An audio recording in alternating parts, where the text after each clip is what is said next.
Hello! This video has been created for those preparing for their IELTS speaking test. There are two types of videos available, a self-test and a video with answers provided. We wish you the best of luck with your preparation.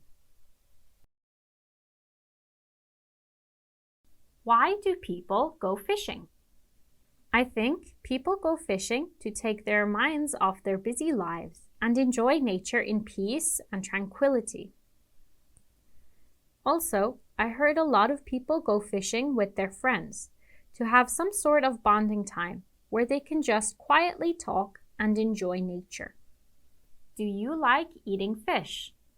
Yes, I like eating fish. I've always liked eating fish. I like eating sashimi. I like eating fish stew. I like just eating roasted fish. It's very nice. I've always liked eating fish. Some people really don't like eating fish though, and I can understand why, because the taste can be quite strong. And if someone isn't accustomed to that, then it can be a little off-putting. But personally, I like it. Where can you see fish? So I can see fish by going to an aquarium, but those are usually tropical fish.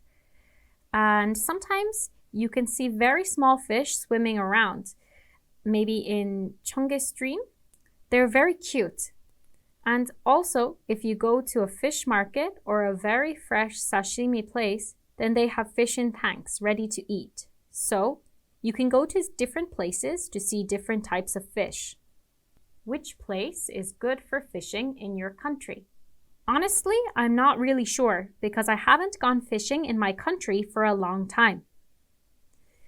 When I was young, I went mackerel fishing off the west coast of my country. My country is an island, so it's surrounded by water. So I guess anywhere that's coastal or close to a river can be a good place to fish in my country. But people should be mindful of the water quality in that area. Maybe if the water is quite polluted, then it's not a good place to go fishing.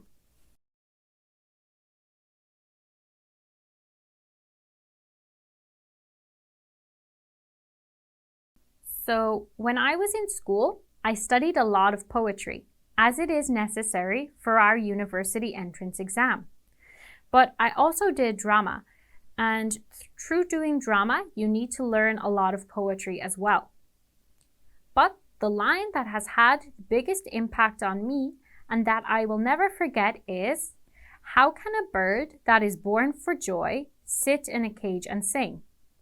This is a quote from William Blake's poem, The Schoolboy, and this poem is very famous and very widely known, as it discusses, as you can imagine, life from the perspective of a school child, and how formal education can be a bit restrictive upon the student.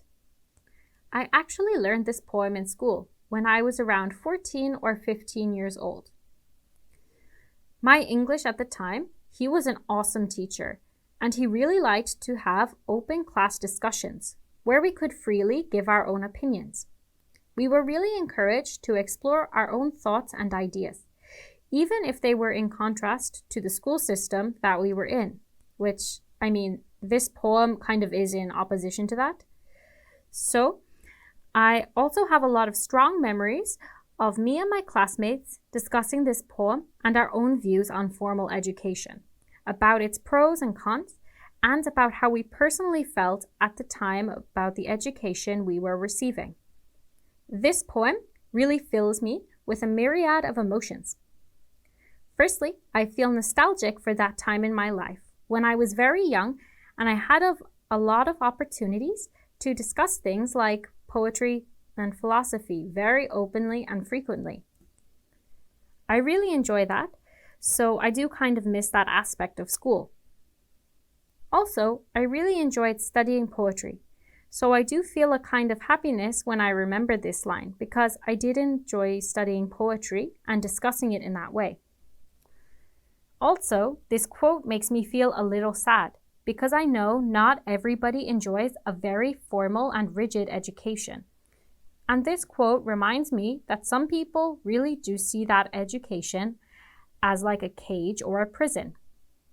It makes me want to create a very open and fun learning environment for when I am teaching classes. So although this quote makes me feel a lot of things and makes me feel some emotion between nostalgia and sadness, ultimately it inspires me and motivates me to do a better job as a teacher. Are you good at memorizing things?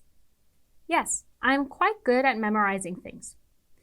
I am better at memorizing some things than others. So, for example, I'm quite good with things like names, numbers, and equations. But in terms of grammar patterns and things like that, I do have a very hard time memorizing those. Or even something like dance routines. I have a very hard time to memorize those. Do you think that children would like the rhythm of songs or poems? Yes, I think children really like the rhythms of songs and poems.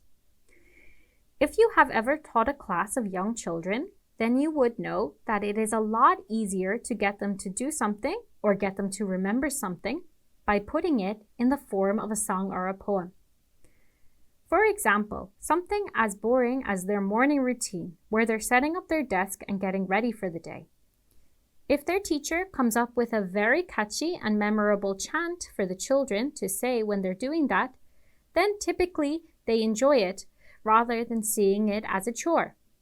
So, I think using songs and poems or melodies, things like that, can really help children become interested in tasks which they otherwise find boring.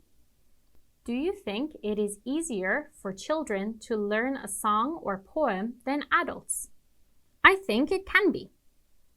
I think children in general have an easier time retaining information compared to adults. So naturally, for them, it would be easier to learn a song or poem than it would be for an adult learner. What can people learn from songs or poems? People can learn a lot from songs or poems, such as new vocabulary. They can also learn about how other people see the world. Plus, songs and poems are a form of artistic expression, where we can learn about how an artist views something.